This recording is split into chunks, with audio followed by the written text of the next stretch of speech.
Hello, and thank you for viewing our work on a multi-stable curved line shape display, with which we are able to display smooth shapes with high curvatures by manipulating the ends of a flexible rod. Shape displays are tangible user interfaces that dynamically generate multiple physical forms. They are used for haptic exploration of surfaces during a variety of activities, such as prototyping, interacting in virtual reality, and modeling for architecture. However, current shape displays have limitations when it comes to displaying smooth shapes. One type of display uses an array of linear actuators attached to rigid bodies and can thus only discretely approximate curved surfaces. Others are able to display curved surfaces through layer jamming to selectively lock sections of a grid or through directly actuating points on a flexible material. But both of these techniques, being bound by the amount of material between actuators, have limited ability to display high curvatures. We have addressed some of these limitations by manipulating a flexible rod into curved shapes. Our display differs from previous options in that it injects and removes material, allowing the display to generate high curvature shapes using extra material. We also explicitly make use of the multi-stability of the system, which allows the display to generate multiple shapes per boundary condition with the correct actuation instructions. This presents both an opportunity to make more complex shapes and a challenge to plan actuation into each shape.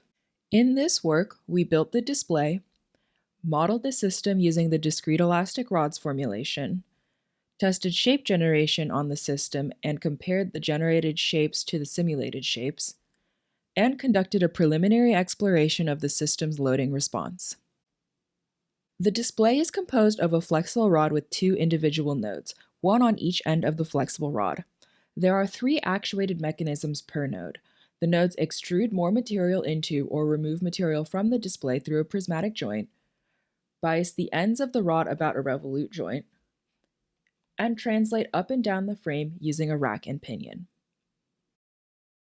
We want to accommodate for arbitrary boundary conditions to display as many shapes as possible. To our knowledge, this requires a numerical solution. We seek a numerical solution that will go from our actuated boundary conditions to final shape output. It must also capture the system multi-stability. There are a few numerical solutions for this problem. We chose to use a discretization of Kirchhoff rods called the discrete elastic rods formulation, as it allows for boundary constraints along any edge. The discrete elastic rods model converges more quickly if given an initial shape that is close to a local optimum. As this system has multiple stable shapes, we also use that initialization to select which of the two stable shapes we want the model to converge upon.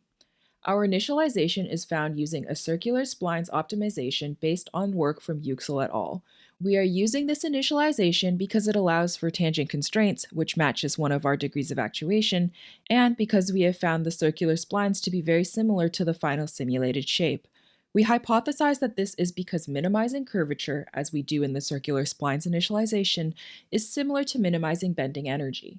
Each circular spline has 5 control points. There are 2 on each end that give the boundary angles, and there is a central point. To capture multi-stability, we move the central point into an upper initialization and a lower initialization. We then optimize the coordinates of P in both the upper and lower shapes to minimize planar curvature with a least squares approach to match arc length. These circular spline initializations are then relaxed into our discrete elastic rods model to simulate the closest physically stable state. We then take the same boundary conditions as well as the control points from the circular splines initialization to generate actuation instructions using an algorithm that we empirically found to be consistent.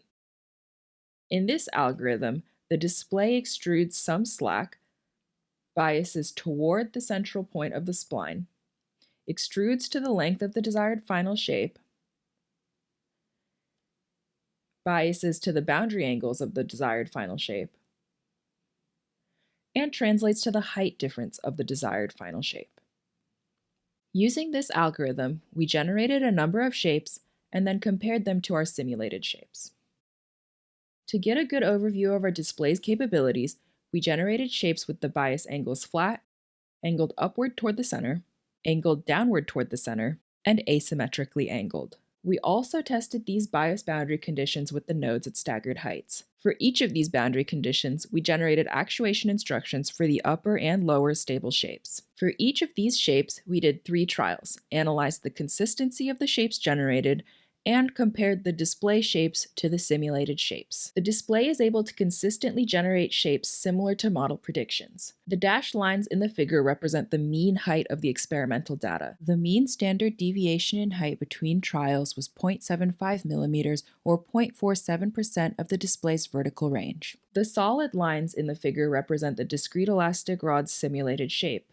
The mean RMSE between simulation and experimental data was 6.68 millimeters or 3.85% of the display's maximum vertical range for shapes that we could stably simulate. There were two shapes that we could not stably simulate without relaxing the bias boundary conditions, denoted with orange. We hypothesized that this reflects some unintended compliance in the actuation mechanism. As shape displays are often used as haptic devices, we conducted a preliminary exploration of system response to loading. For this, we chose two upward stable shapes to test. We then loaded each shape at the center of the shape and at a point halfway between the edge of the display and the center until it snapped through to the lower stable shape. Shape 1, which had the bias angles pointed toward the peak, was able to support larger forces and larger deformations before snapping through to the lower shape. Both shapes underwent larger deformations when loaded at the off-center point.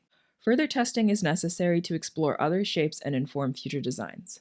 In this work, we built a curved line display capable of rendering high curvature smooth shapes. We modeled multi-stability of the system using a circular spline initialization and a discrete elastic rods formulation, demonstrated consistent shape output and validated the model, and finally characterized behavior under point loading on two shapes. For future work, we propose adding a solver for the inverse shape matching solution, characterizing loading during haptic exploration, using the model to determine optimal design for the characteristic loading during exploration, instrumenting the system for closed-loop shape and stiffness control, and expanding the system for 2.5D grid surfaces.